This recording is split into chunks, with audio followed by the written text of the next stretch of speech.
Hello everybody and welcome to the ThePackHub's Sustainable Packaging Review webinar. My name is Paul Jenkins and I'm Managing Director of UK Packaging Innovation Consultancy, ThePackHub. So I will be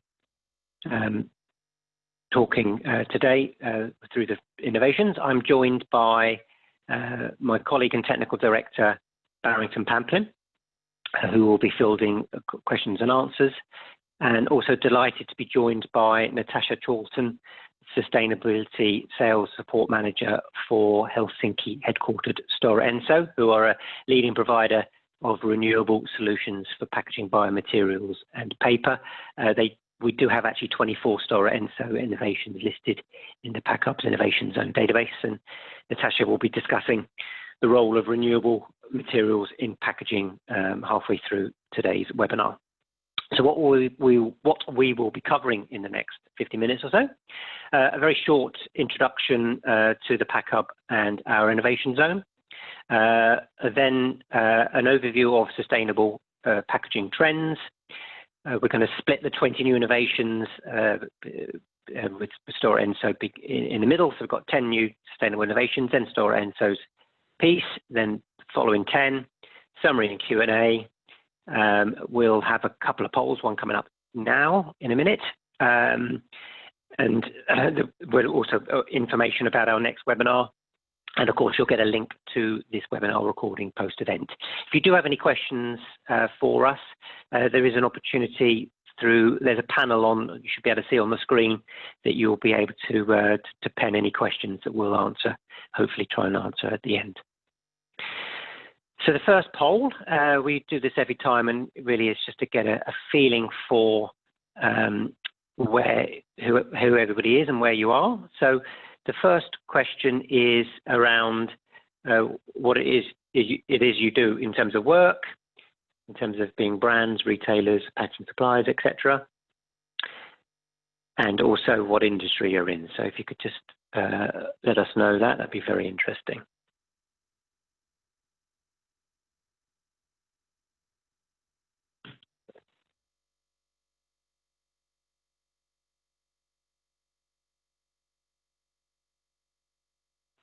So as before, we tend to get lots of brands and packaging suppliers. It's not surprising, really. Equal mix, really, between packaging suppliers and brand owners, probably a third each. And in terms of industries, most of you have now voted. So let's share those results. I can never tell whether you can see these or not, but here we go. So 37% packaging suppliers, brand owners second. And in terms of industry, food being the prevalent category with 44%, followed by 3 at 12%, industrial, multi-product and health beauty. So thank you for that. It's always interesting to know who we've got online. So let's very short part about the ThePackHub. We're a leading UK packaging innovation consultancy, sort of really focusing on 4 areas. Technical support and project management. So Barry and his team are very well placed to help you with any packaging projects that you might have. We also do events. Obviously, the last few months we've been prohibited to do so, but we're just in the throes of working out timings for May next year to put on our next event. So more information on that in due course, but it's very exciting to hopefully see light at the end of the tunnel after all this COVID-19 pandemic disruption. We also do reports. Our most recent one has been the Sustainable Packaging Compendium, and there's an offer to get the PDF version of that towards the end of this webinar. And finally, Insight and Trends, we have Innovation Zone database, which is a searchable and easy to use resource. Well over 4,000 initiatives. We upload about 20 innovations every week. Innovations from concept to in market launch. So not just innovations that you would see on a supermarket shelf, but also those that are being developed by research companies and universities. Great way to keep your teams up to speed, and great for inspiration and idea generation. If you would like to book a slot in terms of having an online demo, please email paul@thePackHub.com and we can arrange that for you. So in terms of sustainable packaging trends, apologies for those that have participated in the last 3 or 4 of these. Obviously, the trends don't change overnight, so they are the same, but I'll very quickly review what the 7 different areas are. Compostable and biodegradable, we've seen a big change over the last few years with a big increase in compostable and biodegradable innovations. Quite a lot of times it's challenger brands, and still confusion in terms of what consumers understand about what to do with the packaging end of life. Biomaterials, so we've featured or tracked tomato fibre, whey, banana stem, shrimp, bamboo, pasta waste, sugarcane, mushroom tissue, coffee waste. There's a vast range of different developments in progress. Lots of university developments that haven't yet come to market, lots of low-scale initiatives, but very much a vibrant area of activity. Recycling clearly will always be a big area and has really sort of taken on a new level of activity over the last 12 to 18 months. Multifaceted, so it's not just about improving recycling, it's all about increasing recycling content, which is driven primarily by packaging tax changes in many markets. Reusable and refillable, this is a really big area of growth, admittedly from a small base, but we are tracking many new initiatives in this area. Carbon concerns, so that's fundamentally about lightweighting, but it's also about how the whole supply chain impacts on packaging. The combination of cost saving and environmental benefit. So we're seeing a few innovations that are focusing on that as an area. Reducing waste is about how packaging can improve shelf life and subsequently have a positive impact on the environment. And really, probably the biggest area that we've seen, the biggest impact and the most consumer-facing change that we've experienced over the last year or two is plastic elimination or reduction. So, massive area of development, and there are innovations that we can track on in the following examples. Important to point out that these innovations these areas aren't mutually exclusive, because it's possible to have a plastic elimination strategy that is also carbon footprint reduction. It may also be a compostable innovation. So that these aren't necessarily mutually exclusive in terms of innovations, but those are the trends that we are tracking. So sustainable innovations, you need to know, part 1. Just worth pointing out that these aren't an endorsement of best practice. What we're really doing is relaying back what is coming to market. So important for you to understand what's going on and really make up your own mind whether just how sustainable you feel these innovations are. We do make comments about the impact, but this is really for you to make a judgment. Sustainability in packaging can be quite subjective, and you can build arguments either side to say whether something is truly sustainable or environmentally friendly or whatever. So just to point that out, really. COVID-19 and its impact on packaging innovation, clearly, we mention this every time, clearly that is having a significant sort of impact on consumer behaviour, retailer behaviour and what brands are able to do. But we certainly saw a reduction in the number of packaging innovations coming to market over the last couple of months, and maybe sustainability has taken a little bit of a back foot when we're experiencing a very serious global pandemic. But certainly over the last week or two, we've noticed more innovations coming back through the innovation funnel. So we're confident and hopeful that we're starting to see the levels of change that we were seeing before the pandemic hit us all. So the first innovation to discuss, this from a Polish startup company called Make Grow Lab, and they've been busy behind the scenes developing their biomaterial packaging alternative called SCOBY Packaging. We did report on Make Grow Lab last year with their early stages of their packaging source from a kombucha plant that is also edible.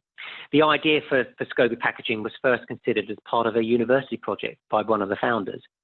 The material is made from farm waste biomass garnered from unwanted roots, fruits and vegetables.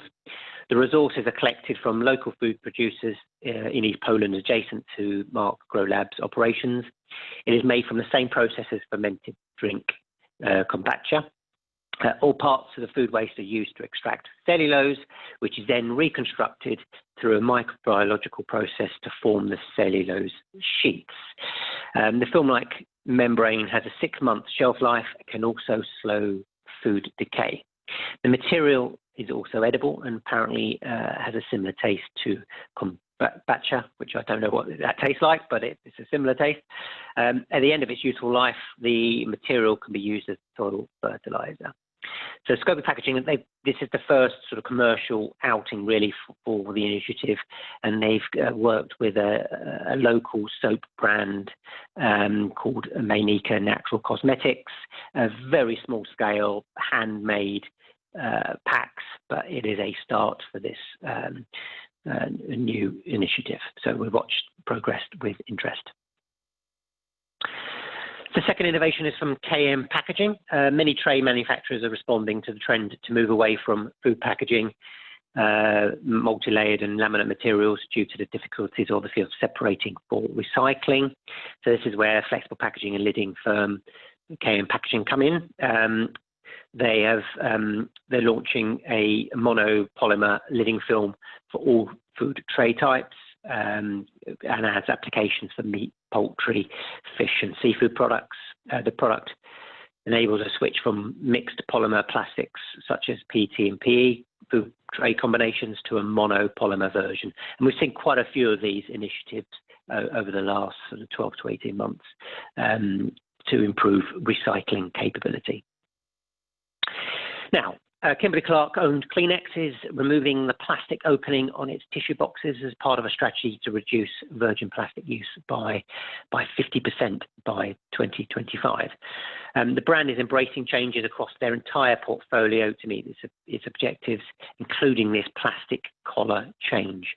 Conventionally, the plastic opening has been really a fundamental and integral part of the functionality of the pack, but they have dispensed with that help to dispense tissues one at a time. It has now been completely removed across the range to make it easier for consumers to recycle the packaging. I haven't seen a pack yet, and I'm not sure how the functionality is compromised in any way, but clearly the Kleenex team feel that this change is necessary and doesn't untowardly compromise a pack functionality. The change will remove a reported 82 tons of plastic from the supply chain per year, and the brand has equated this in weight to around 8,500,000 plastic bottles. Now, I mentioned about refillable and reusable packaging increasing in significance over the last few months, and no more so than in cosmetic and skin care brands. So this is APC Packaging, and we're finding lots of sort of refillable jar and makeup products that are coming to the market. So this is APC Packaging are a Florida-based business, and they've got a patent-pending solution that could be used with post-consumer recycled plastic to further reduce environmental impact. The jar is available in 3 sizes and is simple to use. Consumers just need to screw off the cap and push the inner jar from the bottom to release from the outer jar. They then insert the new inner jar, rotate until it drops and pushes until it snaps into place. Now, I mentioned sort of biomaterial development, and obviously a lot of initiatives coming to not necessarily coming to market, but are actually in development. So this is one from Japan, from Japanese multinational NEC, and they're making available a new material as a part of a solution to reduce plastic waste. They have created a bioplastic made from plant ingredients that breaks down in the environment in what they claim to be around 4 years. Now, as everyone knows, conventional oil-based plastic takes hundreds of years to break down. So this is be a significant step forward. NEC claims that the new form of plastic offers the same durability as traditional plastic materials. NeCycle, as it's called, is made up of around 50% cellulose sourced from wood and straw. The new bioplastic will be made available in pellet form and can be injection molded. NeCycle can be upscaled, they're hoping to upscale it for mass production, and NEC are optimistic of market traction by around 2025. So as I said at the beginning, some of these innovations that we're spotting may not surface in the market for quite a while, but they're anticipating sales of around $46 million by 2025. So they're very confident that this will have some market traction. Now, if we were to award a packaging innovation of the month, this would probably be it. It's certainly in terms of the amount of sort of positive PR and press coverage that this has garnered. This is a paper wine bottle, which has been launched with an aim to really shake up the wine market as a sustainable alternative to glass and plastic. Frugal Bottle is made from 94% recycled paperboard and it's been touted as the biggest innovation for wine and spirits since the launch of the glass bottle, so quite a big claim there. The bottle weighs just 83 grams, which is reported to be 5 times lighter than the average glass wine bottle. It has food-grade plastic liner to hold the wine and separate it from the paper. The bottle's carbon footprint is 6 times lower than the glass version, and it is also a third less than a bottle even made from recycled plastic. Cantina Gossio, Italian red wine brand, is testing the new bottle, which will be available online as well as in selected stores in Scotland. You might remember Frugal Pack as being behind the world's first takeaway coffee cup made from recycled paper, and we reported on that a good 2 or 3 years ago. But the business has made has had excellent feedback from consumers, apparently, who have already trialed the new bottle format. The Frugal Pack plans to supply machines to manufacture the bottles for wine producers and packaging companies on site, effectively cutting carbon emissions even further. The bottle is straightforward to recycle. Consumers just need to separate the plastic food grade liner from the bottle and put them both in their respective recycling bins. Now, Frugal Bottle is claiming that the cost of it is comparable to a labelled glass bottle and can also be used to contain spirit as well as wine. So a very interesting innovation, and we will look forward to tracking that progress with interest. Now, the deodorant market is one of the most active when it comes to new formats that aim to reduce the packaging's environmental impact.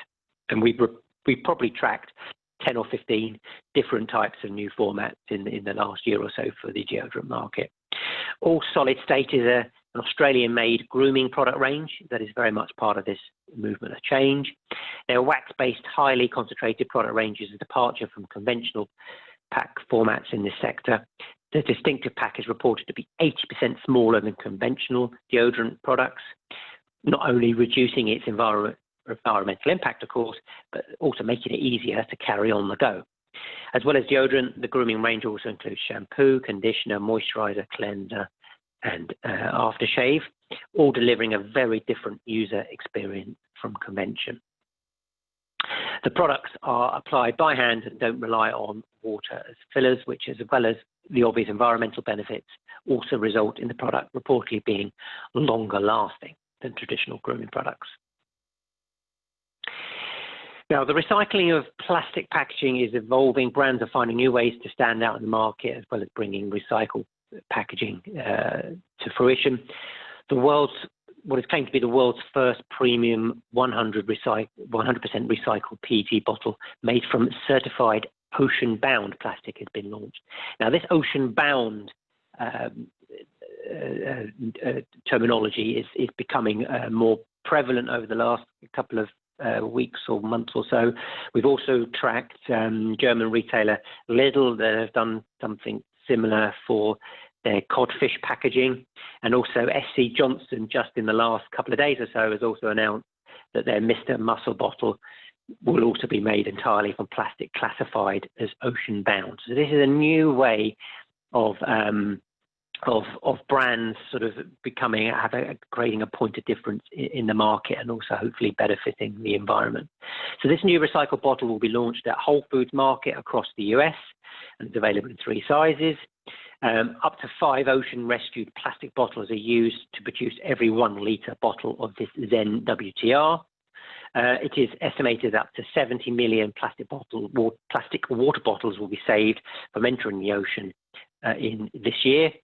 The entire packaging, including shrink sleeve label and HDP closure, can easily be recycled as a complete unit by replacing in recycling bins.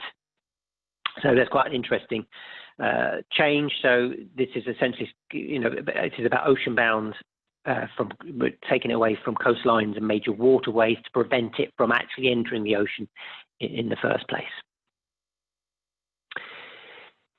Now, this is a German-based startup company called Norton, which has developed a patent-pending material that has the positive effect on reducing carbon footprint. The production of packaging creates CO2, of course, everyone knows that, but this Norton OCM, which stands for Organic Carbon Material, plans to defy with a plastic that removes carbon dioxide from the atmosphere. The new material consists of CO2 reducing biocarbons and binders, and reportedly stores the equivalent of up to 3.6 tons of CO2 per ton.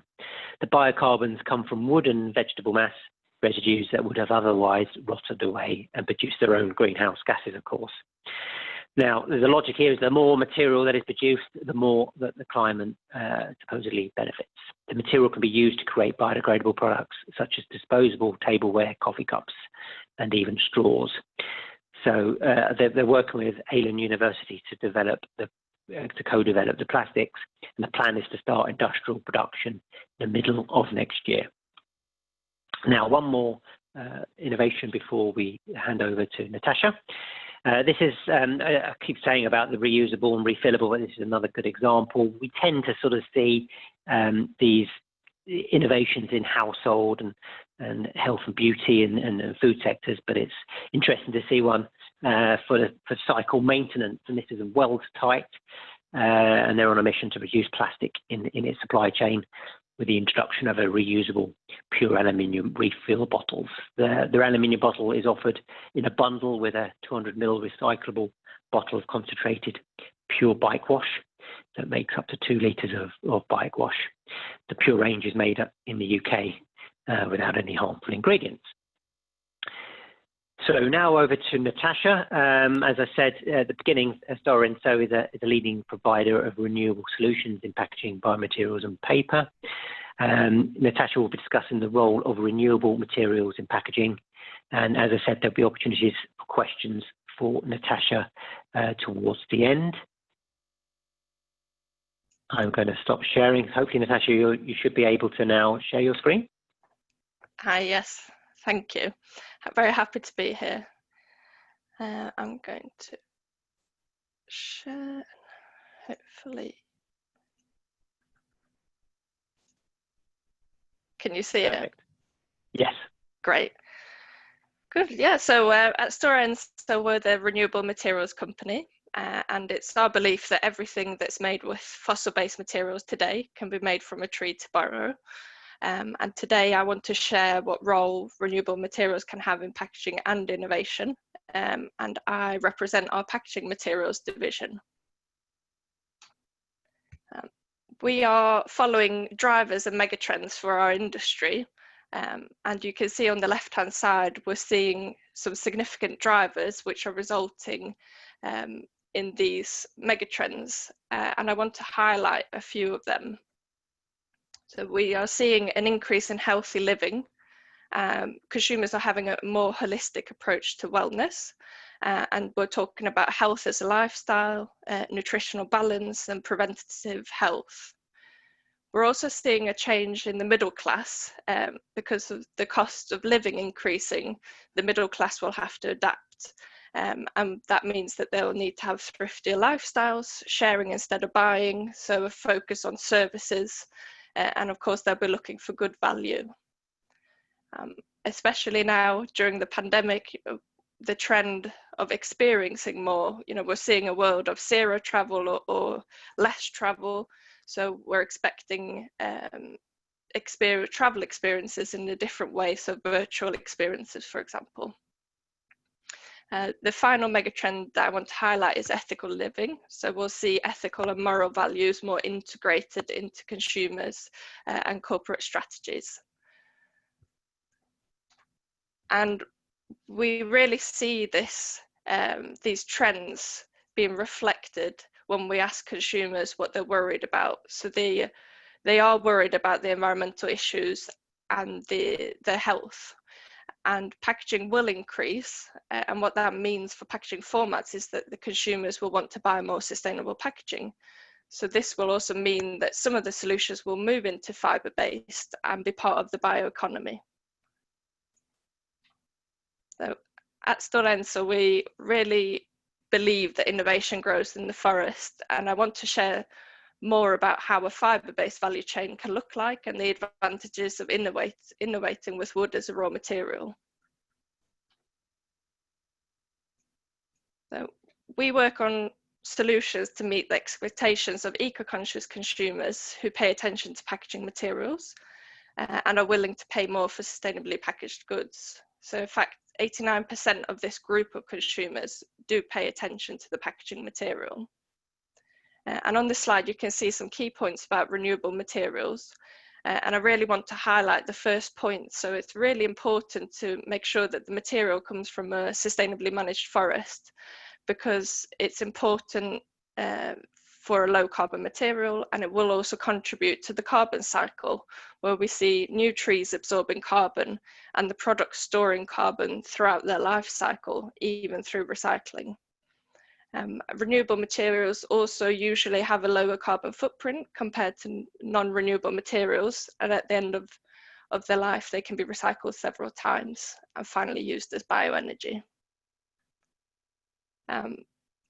This is just to also visualize what you just saw, and I also want to show you that when you use renewable materials, you have a circular flow almost before the packaging itself is created. So when you're part of this carbon cycle where you're growing more trees than you harvest, that will really have a positive effect on the product, and it will help consumers make eco-friendly choices.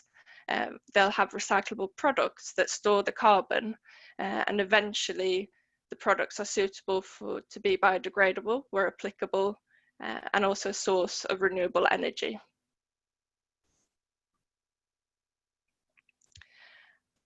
Here is an example of what our value chain could look like, and really the importance of collaborating across the whole supply chain. So we're an upstream operator, so we make pulp from the wood, and then we make our paperboard packaging. And in turn, our customers convert the board into the final packaging product, which then goes on to the packer, filler, or directly to the brand owner. And of course, then the consumer interacts with the goods via the retailers, and the products are designed for recycling, but of course, collection plays a very important part, how that system is set up. But when they are recycled, we can make new products and give new life to that fibre. And what that really means for us is that we will be able to come up with solutions that result in less food waste. We can replace or reduce fossil-based materials and be part of the circular economy, and also hopefully have a packaging with a lower environmental footprint.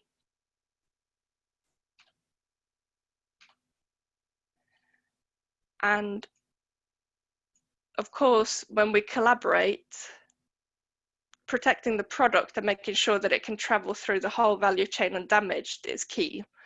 And you can see here the Ecodesign kind of flow.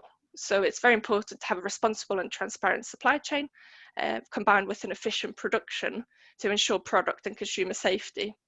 And the transport, of course, plays a big part, and hopefully we can together have waste prevention. And a really good example where the value chain would need to come together is, for example, in the coffee cup. So today the end customers are demanding or requiring barrier protection from liquids for 48 hours. But actually in reality, maybe to protect the product, a barrier that could resist liquid for 6 hours would be more appropriate. And this is really where Ecodesign comes into place.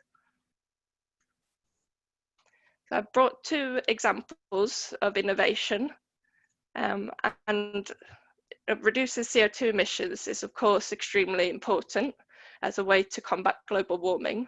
And our new product, Performalite, is a good example of this, because we have a fossil-free production and a new fibre treatment technology, which is allowing us to get better bulk and stiffness with less fibres.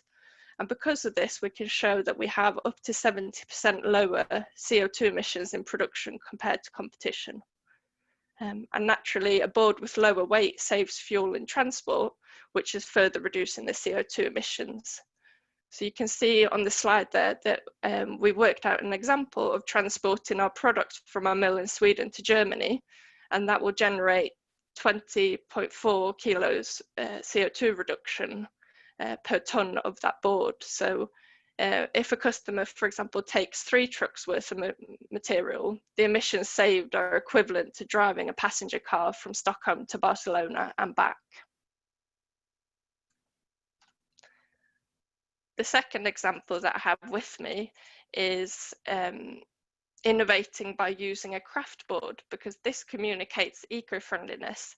And we did a market study showing that 1/3 of consumers in the UK, Germany and China associate brown with organic. And what you can see in the picture is our CKB Nude, which is also available with a dispersion coating. And both options, we can still keep the recyclability and remove this traditional plastic coating. And finally, I wanted to share a link with you to our downloadable, completely free circular design guide, which gives you an overview of the circular bioeconomy, introducing how you can communicate the benefits of renewable materials and some insights. So thank you very much. Thank you, Natasha. That's excellent. If you could just unshare, then hopefully I can do the same.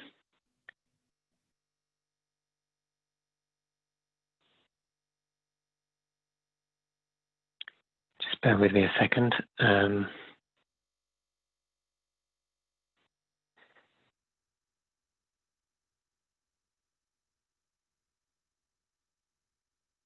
Can you see a full screen there?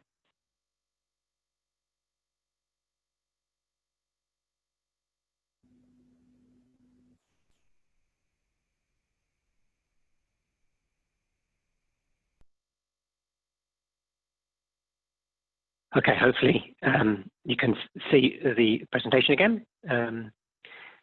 So thank you, Natasha. Excellent introduction to all things to do with renewable materials and packaging. Thank you very much for that. So over to part 2 of the sustainable review. The first one of the second section is from a German-based discount retailer, supermarket chain, Penny. The retailer is persevering with a long-term sustainability strategy, with packaging playing a pivotal role. The business is working with German fresh vegetable supplier, and apologies to any German speakers online, Biohof Kirchweidach, on the launch of a new packaging solution for tomatoes. This is in response to increasing demand from customers for packaging reduced products. Not always practical or necessary to completely dispense of packaging, hence this new solution that offers several advantages in terms of functionality. The robust new pack offers an excellent view of the product inside. The industry is kind of obsessed with ensuring that the consumers can see some of the product. I think it's an important shopper behaviour that when shopping this aisle, you want to see the produce is in an orderly state, although consumers aren't bothered when they buy online, but it's clearly important in bricks and mortar outlets.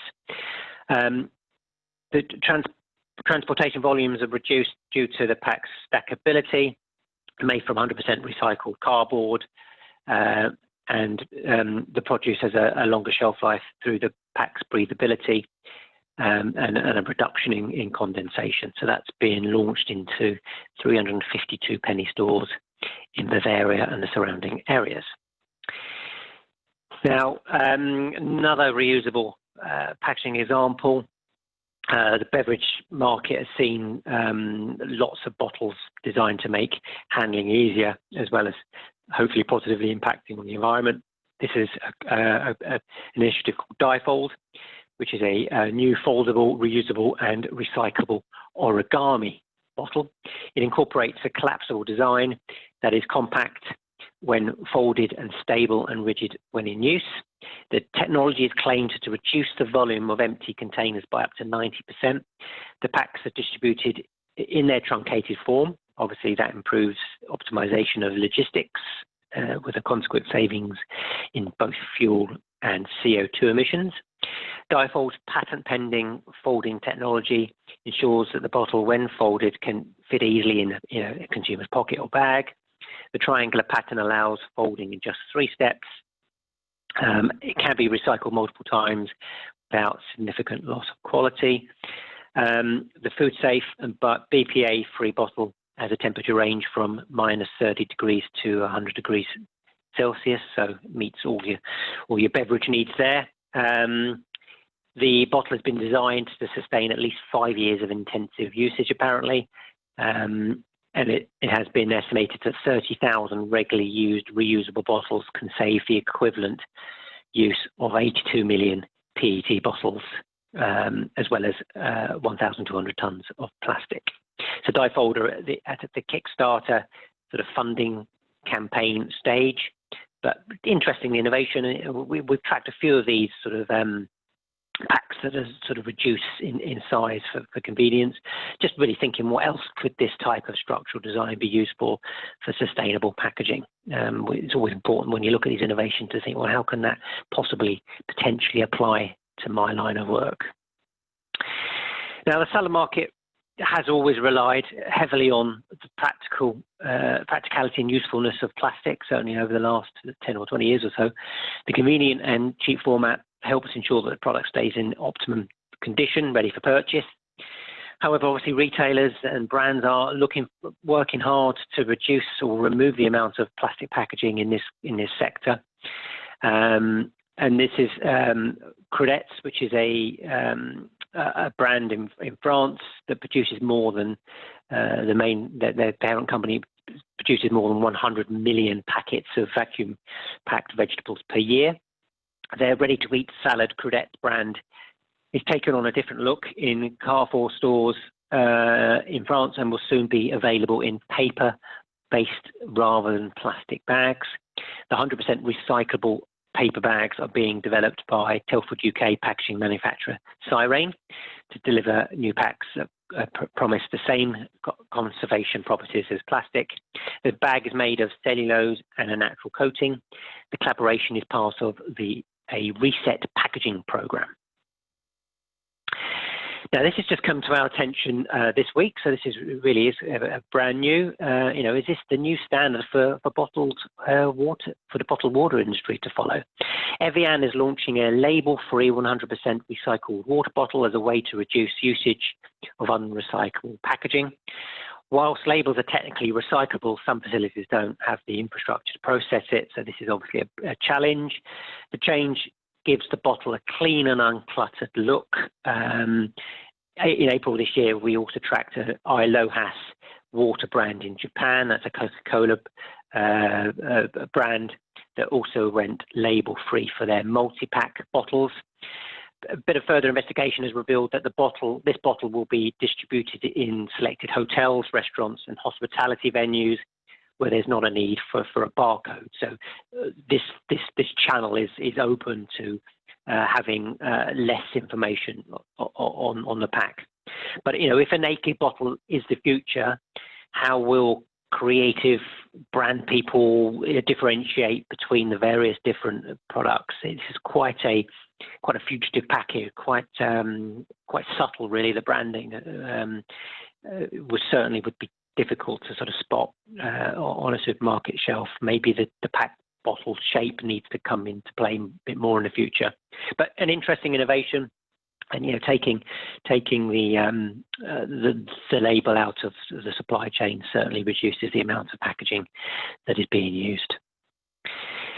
Now, New Zealand's largest organic apple producer, Bostock, has introduced what is believed to be the world's first compostable Ziploc pouch bag for apples. We've certainly not tracked any compostable Ziploc solutions thus far. It's not to say that there isn't one or two hiding out there somewhere, but we certainly haven't tracked this before. So this is quite an exciting innovation. The business has spent the last year developing the first certified home compostable solution. The bag is made from a combination of blended rice, potato and corn derivatives, and is strong enough to hold 1 kilogram of apples. The business worked with a German converter to make sure that the bag could accommodate the Ziploc, macro perforations and gusset, combined with a compostable film. The packaging is certified as compostable. The new pouch bag has been tested in selected Countdown and Foodstuffs retail group stores. Bostock New Zealand has also launched a trial in Russia. The home compostable apple pouch bag comes at a price that is approximately at least 3 times more expensive than a traditional plastic apple pouch bag. So you can really see the challenges that introducing compostable solutions into the market has, not from a technical point of view necessarily, not from a consumer usage perspective, but just in terms of sheer cost. Those costs will come down when volume and scale are considered, but there's still a big barrier to entry when you consider that your packaging is going to be 3 times more expensive than what was replaced. Now, we always like innovations where suppliers work together to come up with a solution. And what we have here is Smurfit Kappa, Sealed Air, and McFarlane Packaging, all partnering with global logistics experts, UPS, to launch a new range of packaging specifically designed for shipping individual bottles of spirit and wine. E-commerce is a big opportunity for drinks producers. 1/5 of alcohol consumers in key export markets are already purchasing brands online and is experiencing double-digit growth. And I suspect that growth has been accelerated over the last few months when people are obviously at home and not drinking in pubs and restaurants. A need to effectively pack and distribute these products. There is a need, obviously, to effectively pack and distribute these products without damage. The new pack has been designed to simplify the process. The packaging addresses the challenges of how to safely pack and ship individual bottles that come in a range of shapes and sizes. There are 4 customizable versions of the new 1-bottle packs that can accommodate most of the wine and spirit bottles on the market. And the packaging is, of course, fully recyclable. Now, Earthfresh is a Canadian produce company specialising in supplying the food service and retail industries with potatoes, carrots and onions. They've come up with packaging using a new bio-based material. The packs used are certified bio-based products. The mesh bags are made from a renewable raw material that is 96% bio-based, as well as being completely recyclable. Earthfresh hopes to offer a more sustainable alternative, obviously, than the petroleum-based mesh bags previously available. Now, 3 to go. faceplast is launching a new 100% recycled jogger pot range for the UK dairy brand Yo Valley. This is part of the company's commitment to the UK Plastic Pact. they claim to be the first to market with 100% recycled PET dairy sleeved pot range. The new product range is available in 3 pot sizes combined with lid, together with a retail-ready packaging tray. The rPET pot, which is hard to say, is also recyclable and comes encased in a 100% recyclable carton board sleeve. The technology behind the carton board sleeve ensures that both sides can be printed if required. Next one is we have 2 from Sai Rain this month, so they've been very active in a lockdown situation. So mono material pouch developments continue to come to market as brands look for easier to recycle solutions that still deliver the necessary functional requirements. So this is what we have here with the repeat solution from Sai Rain. They're made from pure PE. The material can be recycled. Traditionally, this sort of packaging is often difficult to recycle due to the multiple laminate layers. The mono and laminate structures are available, offering a range of different barriers from a variety of sources, the variety of uses, including frozen food as well as packaging that requires a high barrier and liquids. Now, the last innovation of this selection. A new packaging format is capitalising on the growth of drinking at home as the world battles through this extended COVID-19 lockdown situation. A range of easy-to-prepare pre-made cocktails is experienced high demand of late. The Neo cocktails are available to serve 3, 6, or 9 cocktail variants. Neo, N-I-O, is short for Need Ice Only, which helps to bring to life the simplicity of the brand's offering. Drinkers can choose from a menu of 15 different drinks, featuring cocktail classics as well as signature house variants. The packs have been specifically designed to easily fit through letterboxes for efficient distribution, so that obviously has sustainable considerations. All consumers need to do is shake the packs, pinch and tear the corner and pour over ice. The brand reports that it has a no glass policy, stating that the material is energy intensive to manufacture as well as the recycle. We could have a debate all day about the pros and cons of any material really in terms of sustainability. That's why it's such a challenge really to form a view that you can in terms of sustainability for all materials. Glass is also much heavier than cardboard, leading to increased transport costs, particularly in the, considering this is an e-commerce solution. NIO Cocktail's immediate goal is to remove all petroleum-based products in their packaging. They only use FSC certified paper that is recyclable. The inner liquid pouch apparently is 45% bio-based, with an ambitious goal to be 100% compostable. So there we have it, just one more poll to consider. So this is around innovation over the next 12 months. Which will be the biggest innovation growth areas over the next 12 months. And the choices are, I'm not going to read them all out, there's quite a few. So if you could just give some consideration, you are able to choose more than one, which helps with the ranking. It'd be interesting to see your views here and how that reflects with the sort of the quantity of innovations that we've recently tracked. So no surprises that the big 3 areas are around recyclability, reusable and refillable, and plastic reduction and elimination. Biomaterial development is not showing that high, only 12-13% so far. Once we get to about 80% voted, I'll just close it down.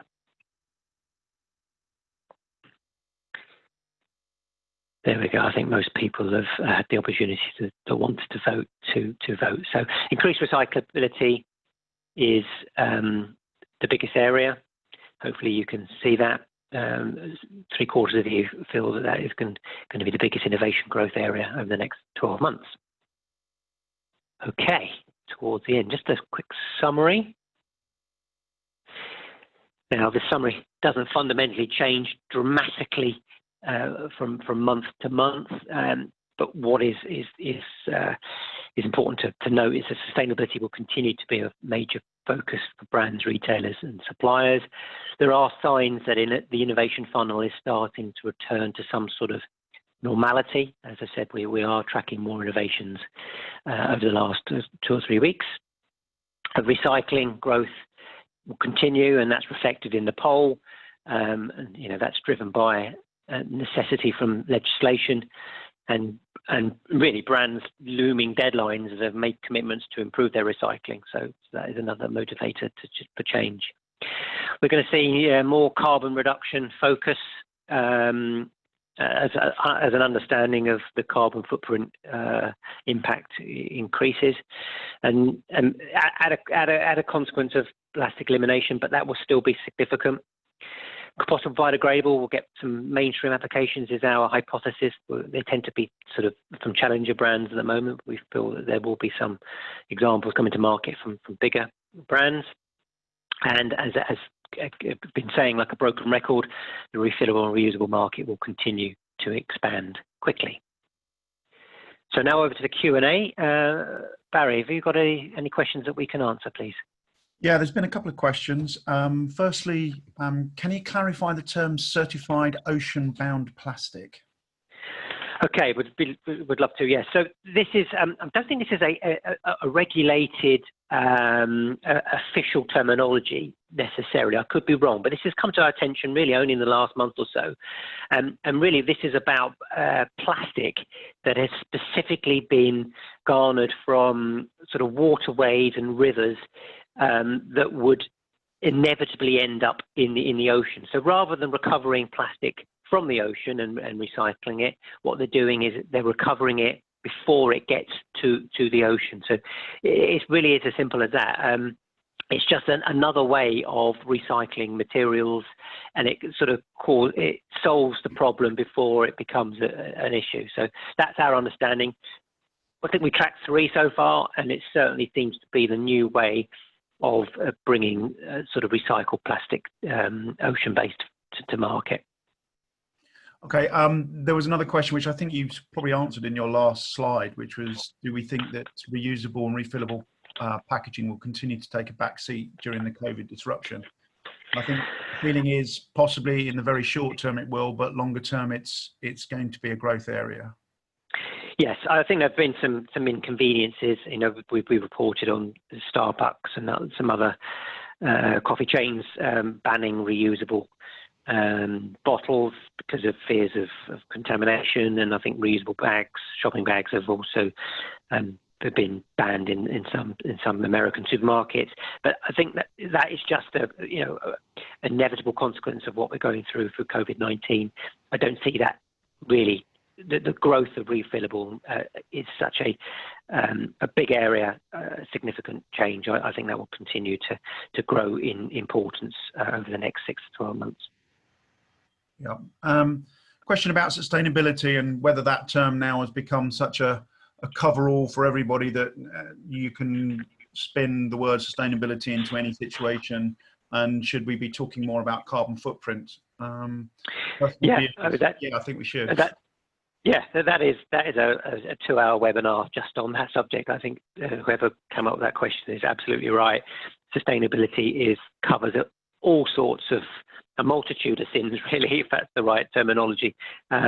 We are really careful to sort of read between the lines and try and sift through, a lot of greenwashing in the market. There isn't really any official regulation in a lot of these things. Sustainability is such a big area now. We need to be mindful, and yes, the carbon footprint is the holy grail. And just take you back to one of the innovations that we talked about, which is the paper bottle. A significant reduction in carbon footprint. In those raw facts, it questions the validity of the glass bottle, doesn't it? If carbon footprint is your measure. Not something that will be resolved overnight, but certainly something worth thinking about. Okay, and there was one very specific question, and while you were talking, I had the chance to look it up, about how does the fluid get dispensed in the NIO pack. The person who's asked that question, if they want to go and have a look at the website, the very first video on the website shows someone pulling the corner off the cardboard outer sleeve, and it's obviously attached to the inner plastic holding the fluid, and you just take the corner off and you pour it out. So it looked, as long as it works as well as it does in the video, it looked quite a convenient way of opening it and dispensing it. Excellent. Yeah, most of our innovations we find speaking to suppliers, store visits, and lots of Google searches. But that Neo innovation actually came via my 22-year-old daughter who had seen it. So it's just interesting how we sometimes find out about these things. Yeah, so I've just looked at the video again. It looks, if it works the way that they show you, very conveniently. Yeah, excellent. Good stuff. Thank you, Barry.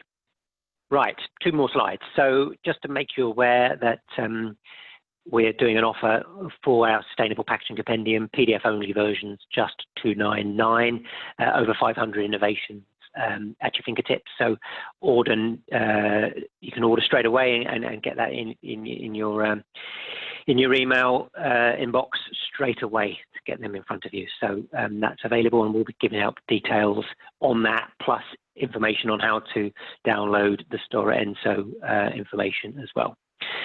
So next up, we're going to move from Fridays to Thursdays next time. So Thursday the 6th of August, right in the middle of the summer season, so holiday season. So not sure how that will impact. But again, same times, 10 o'clock and 1 p.m. Eastern, which is 6 p.m. UK. So I'd like to thank you all very much for your attention. And as I say, we'll be sending out information. You'll get a copy of the webinar to watch again if you should so wish, and also information on our special offer. So thank you all very much for your time, and I wish you a good rest of the day.